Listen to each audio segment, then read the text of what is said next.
E agora eu vou chamar a Fernanda Manhota para a gente falar, repercutir. Bem-vinda, Fernanda Manhota.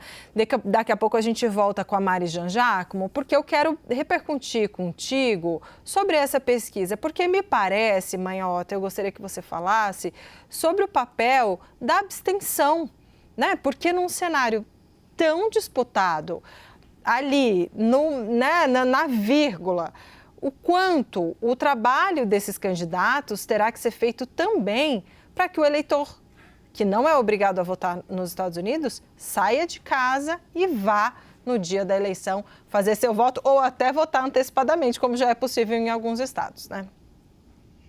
Oi, Débora, Yuri, é isso mesmo, Débora, você tem razão. Nos Estados Unidos, sempre, todo ano de eleição, o dilema principal que as campanhas vivem é o dilema do comparecimento, né? Então, a gente sabe que esse ano em particular, essa deve ser novamente uma questão. Historicamente, Débora, a gente sempre tem comentado isso aqui, o comparecimento nos Estados Unidos é bastante baixo, né? Há um engajamento muito limitado desse eleitorado, esse eleitorado que é numeroso, em grande quantidade, em tese, muita gente poderia votar, mas as quebras elas vão acontecendo no decorrer de todo o processo.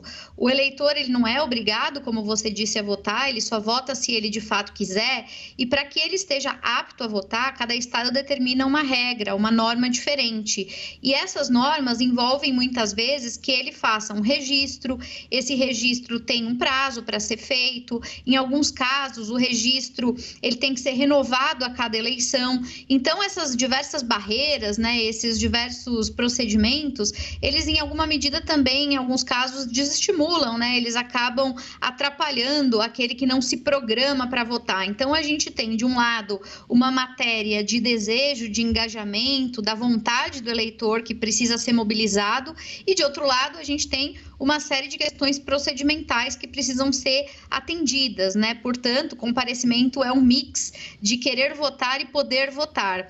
Em geral, a gente costuma dizer que quando a gente diz que esse número é baixo, é porque ele costuma ficar na casa de 40%. Então, de todo mundo que poderia votar, em tese estaria em condições de votar, cerca de 40% do eleitorado é que de fato exerce esse direito, o que é bastante problemático, né? Quer dizer, não chega a ser exatamente representativo do que são os Estados Unidos como um todo, principalmente numa eleição que já é por si só indireta e cheia de particularidades. Esse ano, só para concluir, a gente tem uma expectativa talvez um pouco mais otimista, porque como o país está muito polarizado e como, em geral, as campanhas constroem o adversário como uma espécie de ameaça existencial, o que muita gente aposta é que o eleitor, para tentar expressar sua rejeição em relação ao outro, pode ser que compareça em maior peso. Então, vamos ver se esse ano temos uma marca historicamente melhor, Débora e Yuri.